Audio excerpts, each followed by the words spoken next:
Hello friends, James Corbett here, CorbettReport.com. In case you hadn't noticed, I am back from vacation, and if you haven't noticed, why aren't you subscribed to the Corbett Report feeds at CorbettReport.com or become a member of the site at CorbettReport.com/members? That having been said, this is another edition of Propaganda Watch, and this week we're going to start by taking a little stroll down memory lane. Do you remember way back last summer when I warned about the internet censorship problem, reaction, solution? Do you not think that Zuckerberg and his pals are wetting their pants in anticipation of a government stepping in and declaring that Twitter and Facebook and what have you, these are now such important platforms that we must now, well, of course, acknowledge their monopoly status and then regulate them. They want this. They desire this. Oh, don't throw us in the briar patch and make us into the monopolies that we want to be. Well, for those of you who don't remember that, or perhaps need a refresher, I urge you to go back and watch or rewatch or listen or re-listen to that episode of the Corbett Report from last summer, where I make the case as cogently and as forcefully as I can that, of course, what the big tech monopolists want more than anything else is government to step in and intervene in order to cement their position as the monopolists of the new public square. Twitter and Facebook and Instagram, this is the public square in the 21st century, and we must regulate them so that they play by the rules. And who will make those rules? Oh, I guess the Congress critters. Yay! Win-win for everyone, right? No, lose-lose for everyone. And if you need a refresher on why that is so, I wholeheartedly recommend that you go back to that Corbett Report podcast episode from last summer, where I make the point, because I realize it's counterintuitive and not a lot of people will be able to wrap their heads around it at first glance. But trust me, the big tech monopolists desire government interference in order to cement their position in the public square, the internet space. So, case in point, people might have seen this just a week or two ago, just as I was leaving on vacation. Mark Zuckerberg is begging for governments to regulate Facebook, says MarketWatch.com, or perhaps less clickbaity. The Hill writes that Zuckerberg, maybe tech should face some regulations. Facebook chief executive Mark Zuckerberg said on Wednesday that he's open to having his company be regulated. Actually, I'm not sure we shouldn't be regulated, Zuckerberg said in an interview with CNN, blah, blah, blah. Actually, I think the question is more, what is the right regulation rather than yes or no? Should it be regulated, Zuckerberg told CNN. Exactly the point. Yes, I mean, of course, they want regulation to go a certain way, but given that, as we know, if you are a viewer of the Corbett Report, you know this by now, yes, the big tech giants, Facebook and Google and YouTube and Twitter and all of them are connected in behind the scenes to the US government in various ways, overt and covert. So the idea that they are going to be steering the regulation that's going to be cracking down on them should give us all a bit of pause for thought as to, why are they seemingly so on board with this idea of government regulation? It's of course because they're going to steer this regulation to make sure that competitors are pushed out of the marketplace. Bye-bye Minds, bye-bye Steemit, bye-bye BitChute, bye-bye anything that could pose any sort of threat to their monopoly on the internet and the internet social media space. Another interesting case in point, just from the last couple of days, comes from CNBC, who put out this article, YouTube and its users face an existential threat from the EU's new copyright directive. And it's obviously talking about that new EU legislation that is very vague and amorphous language that the various EU states are now going to have to implement into their own laws. They're going to have to enact laws to coincide with it, and it will, in various ways, potentially make YouTube and other internet platforms responsible for pre-checking, essentially, any copyrighted material that's uploaded to their platform. So not only are they, like YouTube and everything, standing after the fact, they would be imposing various filters and checks, which would basically eliminate satire and news comedy and parody and various other completely fair use cases, because the YouTube whatever is not going to be able to decide beforehand. They don't even decide after the fact, as you know by now. But anyway, let's get into the specifics of this article. They're talking about a couple of creators who make their livelihood on YouTube as TV and film reviewers and how this might affect them. And it says, like other content creators who have built brands and businesses on tech platforms like YouTube, they fear their livelihood and creative outlet could be threatened by a new copyright directive passed by the European Union in March. Under the new rules, which member states have 2 years to formally write into law, tech platforms like YouTube could be held liable for hosting copyrighted content without the proper rights and licensing. That's a big change from the status quo, which generally assumes platforms are not legally liable for their users' uploads so long as they take down infringing content once flagged. But according to the directive, companies like YouTube could soon be held liable unless they can also prove they made best efforts to get authorization for the content and prevent it from being shared without rights in the first place. YouTube and other tech platforms have argued that the only practical way to avoid liability will be to install even more restrictive content filters than the ones they currently have to prevent infringement.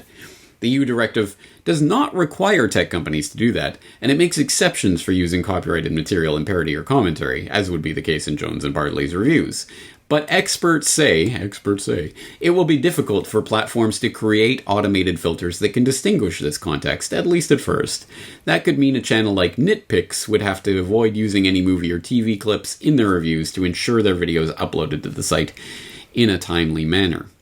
Jones and Bartley, along with 4 other YouTube creators interviewed for this article, remain optimistic that the final version of the laws will be more flexible than the vague language of the directive, but YouTube isn't leaving things up to chance.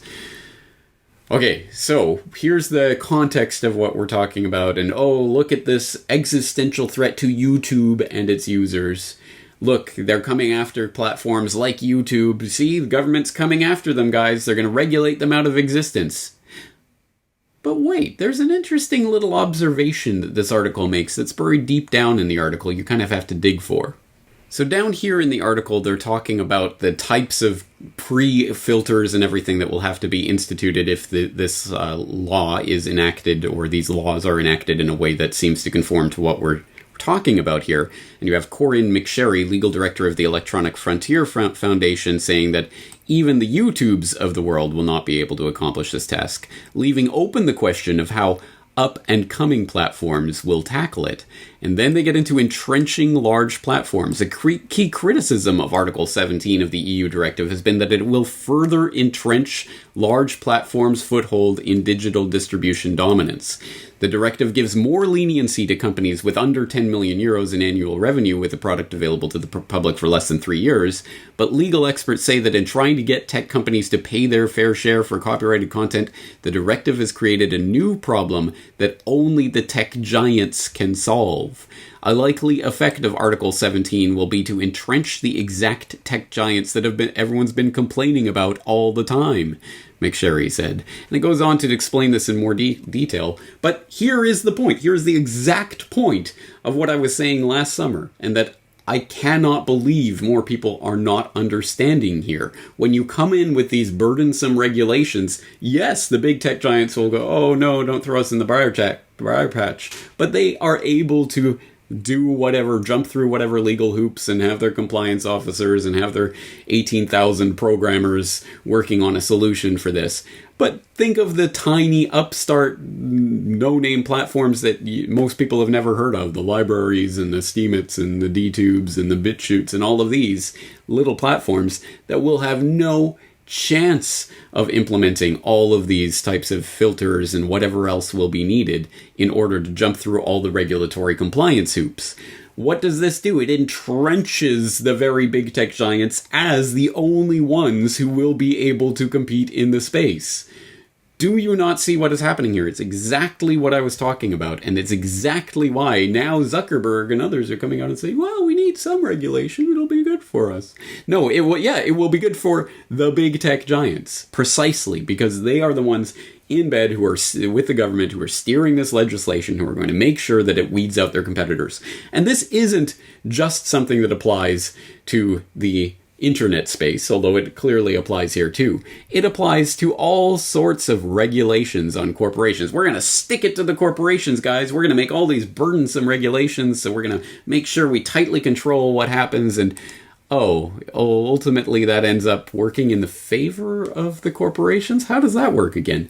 Again, if you need more elaboration on this, I will point you to Upton Sinclair's The Jungle, Film Literature in the New World Order, episode 35, in which I elaborated on this, and how Upton Sinclair and the expose of the meatpacking industry and the creation of the FDA actually served to serve the interests of the meat packers, the large meat packers. It consolidated their control over the industry because they were the only ones able to meet the regulatory compliance. It's why they were the ones who were pushing for the regulations.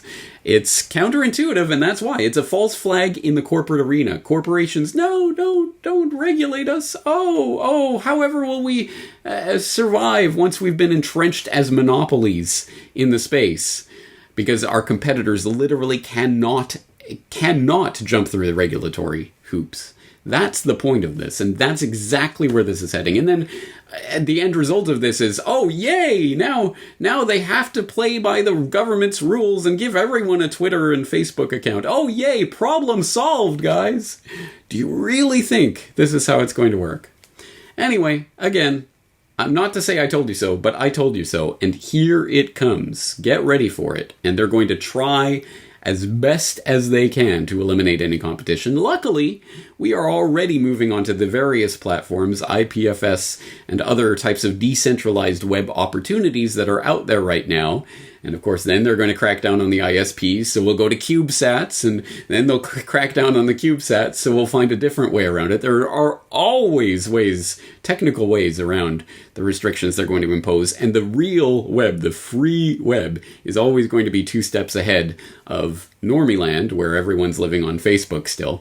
But, and that's exactly how the internet was pioneered. It was pioneered largely by people who wanted that freedom, and they're going to have to explore new frontiers of the internet in order to find it, as increasingly the regulations start to come in and cement the monopolist's position of power. It's an extremely important point. It's one that we can learn a lot from. It's happening before our very eyes, and it's spilling forth through the news feeds right now. And as always, I'm going to be here covering it for you at CorbettReport.com. I hope you'll join me.